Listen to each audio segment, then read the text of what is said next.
I'm Linda OJ. And I'm Aaron Espindola. Welcome to a new episode of the Next Gen Business Podcast. Let's go. The Next Gen Business Podcast is produced by the Small Business Community Network. Visit them online at www.sbcncanada.org.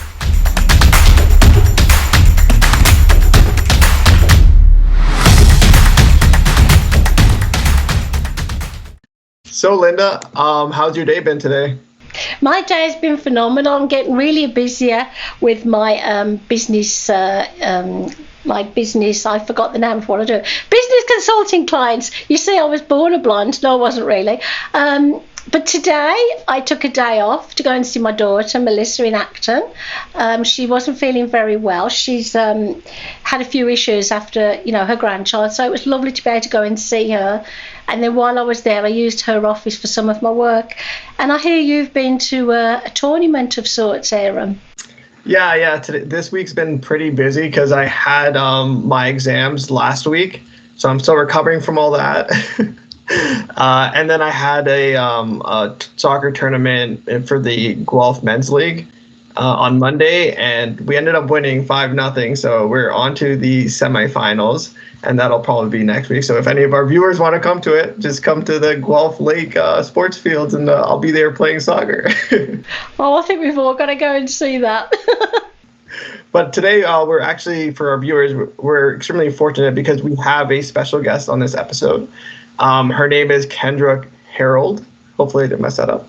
And she is a advisor at Sun Life, as well as she's gone to Humber College and taken business management. So without any further ado, Kendra, if you can just maybe introduce yourself a little bit, talk about your previous work experiences, and then also touch on maybe your schooling, that'd be awesome.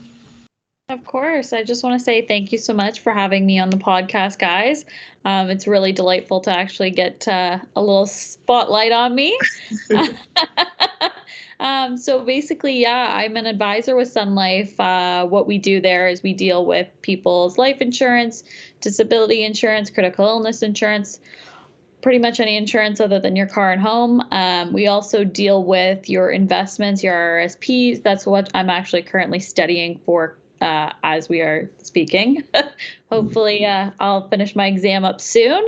And then basically how I ended up at Sun Life was I always knew some way down the line that I always wanted to go into insurance, but didn't know how or what I was going to do in it. And then I went to Humber because I wasn't sure what career path to take. And I know probably for the viewers out there, a lot of us still aren't sure what we're doing. So business was so broad for me that I was just like, even if I don't know what I'm doing, at least I have something under my belt so I can take it wherever I want. And then once I finished up Humber College, I got approached by a recruiter at Sun Life to kind of check out the advisor position. And ever since then, I've just been there.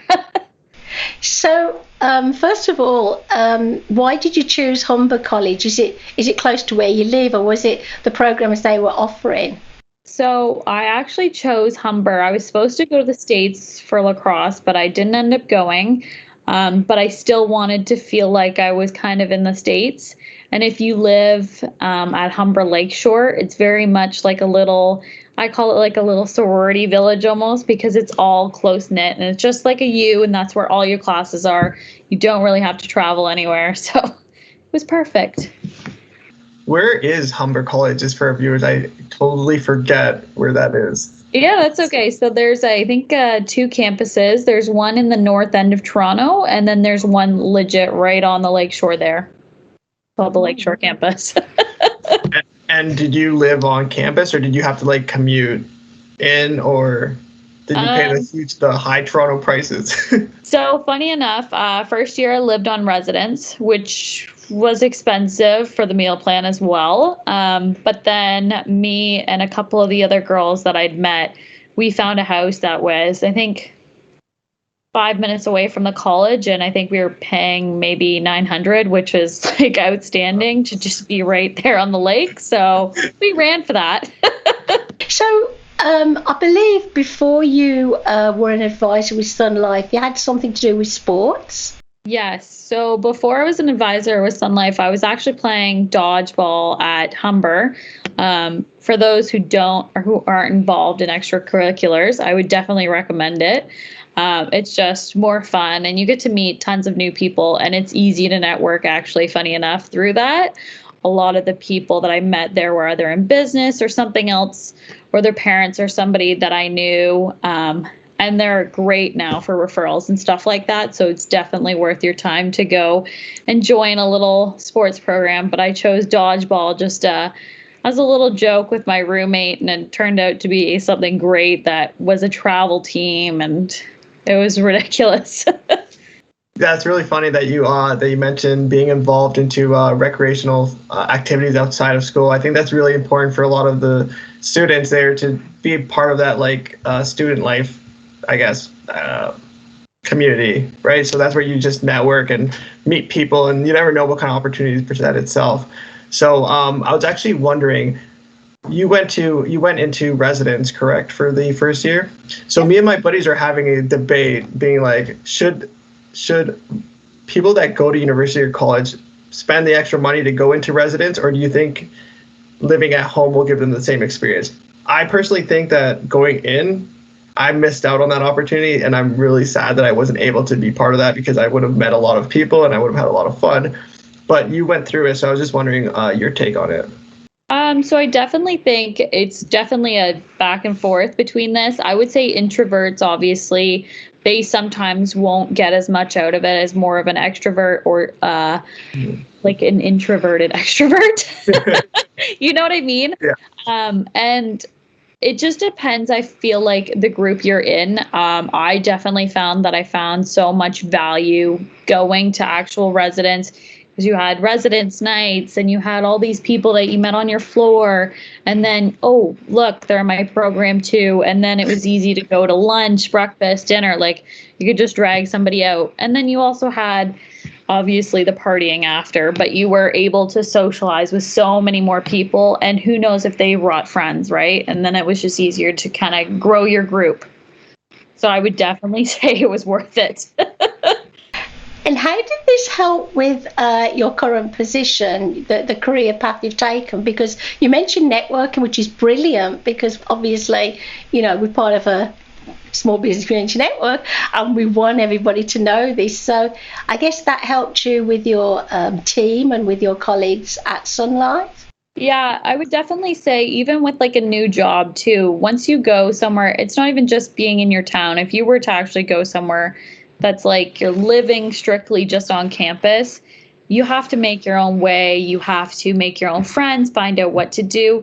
So it kind of makes you feel very independent, and you make those opportunities where you wouldn't have reached out to somebody before because you had lived out at home. Like if I lived at home and still went to Humber, I don't think I would have done dodgeball, because that's 2 extra nights a week that I have to drive to Toronto. Like there's so many other things that I wouldn't have been able to do.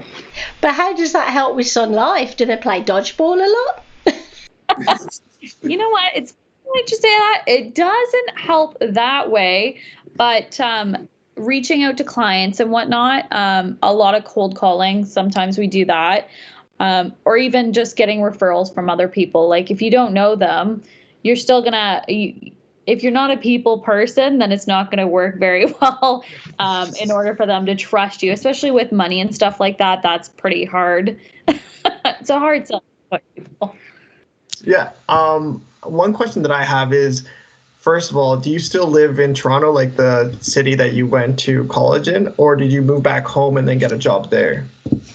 So I love Toronto I was there for 2 years, and then I said adios because Toronto just becomes too much. It's great for a couple of years, and then it's time to move away. So I'm back in Waterloo now. So what would you say for our listeners if they're thinking about, not so much living in residence and stuff like that, but after they leave college, university, how did someone approach you? How did they know? How did they find out about you to approach you? Yeah, so definitely I had a selling class in Humber that we actually were required to sign up for LinkedIn, get it all updated, and learn more about it. So this is actually how they reached out to me on it, because all my information was up to date. You also, especially while you're in college, it's super easy. If you're on a group project or something with somebody, they can like something on your LinkedIn profile to say, oh, you're more organized or something like that. Like, I can agree with this feature on this person, which also makes you look better to potential recruiters. How are you liking the job so far? I definitely love it. It's kind of weird because you get to create your own schedule. Obviously, you can fill it up pretty quickly. Like mine is filled with social media, creating posts and stuff like that, as well as reaching out to clients and meetings. But you kind of make it work, and it's kind of nice in case you need to scoot out for a second to go do something or go to the dentist midday because it's open. Oh, Erin, I think we should work there as well. It sounds absolutely wonderful. Sign me up. You've chosen an organisation that's very well known, I guess, across Canada. Would you say across Canada? Yeah, I would say so. We're also in Asia and everywhere pretty much now. So would the opportunity to travel ever present itself to you for those of, our listeners who might want to travel with their job? It depends. So in Canada, you have to be licensed per your province. So every province you have to pay a certain amount to be licensed, but you only have to take the test once. I haven't quite looked into stuff outside of it, but I do have family living a lot in the US. So I'd love to see the differences if I have to get a different license or what would happen there. So you were mentioning earlier that you were still writing a test, and I'm assuming that's for your job. Right now, I'm going through BMO, and I was looking at writing a securities. I think it's like a securities or some sort of test so that you get your certificate. How did that come about with your job? Did they kind of reach out to you and say, hey, there's this opportunity that if you want to move up, you have to do this? Or did you just kind of do it yourself? Initially, so it is a job requirement. There's actually 2 exams. So the first one is your LLQP, which is just basically to license you to sell like life insurance and kind of stuff like that. Mm. Then as you get into it, it depends on the branch, but some will tell you to get your mutual funds licensing before the 6 months. Some will tell you can kind of play around with the timeline, but then you can also grow your network and grow your wealth through that way, because you want to get into wealth for long-term goals. Have you taken the mutual one yet, or? So I'm currently studying for it. It's quite hefty. It's 12 units, and it's like you have to learn about bonds, stocks, everything. So if you already have taken something along those lines, like I've taken some stuff along it, but I've also been busy still doing other stuff. So I try and do it on the side, and then you kind of forget about it. So I have finally just booked the test so that I know I have a set date and we're good to go. Oh, congratulations. Very proud of you. Before we finish, and it's been lovely speaking to you, so we're not quite finished yet. But, I mean, have you got a couple of tips for our listeners if they want to kind of get into the same line of work as yourself? Yeah, I would definitely say it's helpful to have a business background, just because a lot of the terminology comes from within your schooling. At some point, they throw a lot of terms at you, especially, funny enough, I hated microeconomics, but it's back. So again, once a student, always a student is how it feels. And definitely never stop learning, because at the end of the day, you're going to just grow so much more from it, and it'll actually help you in your job. Great answers, Erin, and I'm sure it'll help you with your BMO career as well. So what normally happens now, I'm going to say goodbye for me, Kendra, but we'd like a lovely goodbye from you. And then we always leave Erin till last, because he has such a lot to say, don't you, my dear? A few sentences that I like to say. So obviously it's goodbye from me. And thank you so much for having me, guys. This is great. I'm really glad that I got the opportunity to speak with you and just kind of let the viewers know what goes into the career as a financial advisor.